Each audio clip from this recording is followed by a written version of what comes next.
شروع کرتا ہوں اللہ پاک کے بابرکت نام سے جو بڑا مہربان اور نہایت رحم فرمانے والا ہے۔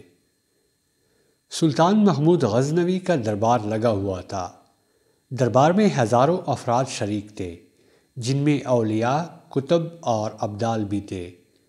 سلطان محمود نے سب کو مخاطب کر کے کہا، کوئی شخص مجھے حضرت خضر علیہ السلام کی زیارت کرا سکتا ہے؟ سب خاموش رہے۔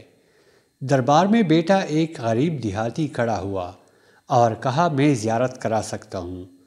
سلطان نے شرائط پوچھی تو عرض کرنے لگا، 6 ماہ دریا کے کنارے چلہ کاٹنا ہوگا، لیکن میں ایک غریب آدمی ہوں، میرا گھر کا خرچہ آپ کو اٹھانا ہوگا۔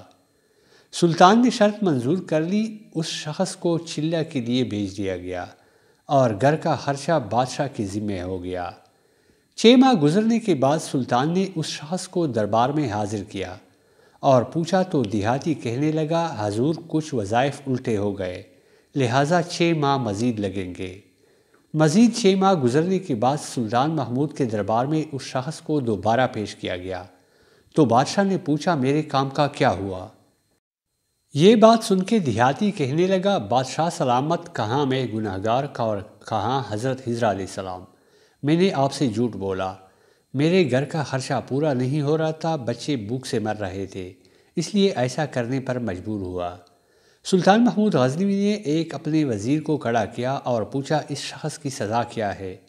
وزیر نے کہا، سر اس شخص نے بادشاہ کے ساتھ جھوٹ بولا ہے، لہٰذا اس کا گلا کاٹ دیا جائے۔ دربار میں ایک نورانی چہرے والے بزرگ بھی تشریف فرما تھے۔ کہنے لگے، بادشاہ سلامت، اس وزیر نے بالکل ٹھیک کہا۔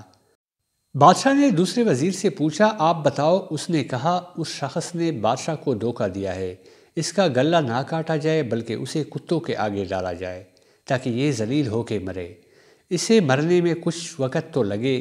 دربار میں بیٹھے اسی نورانی چہرے والے بزرگ نے کہا، بادشاہ سلامت، یہ وزیر بالکل ٹھیک کہہ رہا ہے۔ سلطان محمود غزنوی نے اپنے پیارے غلام ایاز سے پوچھا، تم کیا کہتے ہو؟ ایاز نے کہا، بادشاہ سلامت، آپ کی بادشاہی سے 1 سال ایک غریب کے بچے پلتے رہے، آپ کے خزانے میں کوئی کمی نہیں آئی اور نہ ہی اس کے جھوٹ سے آپ کی شان میں کوئی فرق پڑا۔ اگر میری بات مانے تو اسے معاف کر دیں، اگر اسے قتل کر دیا تو اس کے بچے بھوک سے مر جائیں گے۔ ایاز کی یہ بات سن کر محفل میں بیٹھا وہی نورانی چہرے والا بابا کہنے لگا، ایاز بالکل ٹھیک کہہ رہا ہے۔ سلطان محمود غزنوی نے اس بابا جی کو بلایا اور پوچھا، آپ نے ہر وزیر کے فیصلے کو درست کہا، اس کی وجہ مجھے سمجھائی جائے۔ بابا جی کہنے لگا، بادشاہ سلامت، پہلے نمبر پر جس وزیر نے کہا اس کا گلا کاٹا جائے، وہ قوم کا کسائی ہے اور کسائی کا کام ہے گلے کاٹنا۔ اس نے اپنا خاندانی رنگ دکھایا، غلطی اس کی نہیں آپ کی ہے کہ آپ نے ایک کسائی کو وزیر بنا لیا۔ دوسرا جس نے کہا اسے کتوں کے آگے ڈالا جائے، اس کا وزیر کا والد بادشاہ کے کتے نہلایا کرتا تھا، کتوں سے شکار کھیلتا تھا، اس کا کام ہی کتوں کا شکار ہے، تو اس نے اپنے خاندان کا تعارف کرایا۔ آپ کی غلطی یہ ہے کہ ایسے شخص کو وزارت دی، جہاں ایسے لوگ وزیر ہوں وہاں لوگوں نے بھوک سے ہی مرنا ہے۔ اور تیسرا ایاز نے جو فیصلہ کیا تو سلطان محمود سنو، ایاز سید زادہ ہے۔ سید کی شان یہ ہے کہ سید اپنا سارا خاندان کربلا میں ذبح کرا دیتا ہے مگر بدلہ لینے کا کبھی نہیں سوچتا۔ سلطان محمود اپنی کرسی سے کھڑا ہو جاتا ہے اور ایاز کو مخاطب ہو کر کہتا ہے، ایاز تم نے آج تک مجھے کیوں نہیں بتایا کہ تم سید ہو؟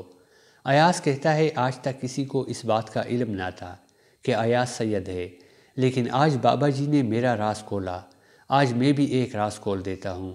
اے بادشاہ سلامت، یہ بابا کوئی عام ہستی نہیں، یہی حضرت خضر علیہ السلام ہے۔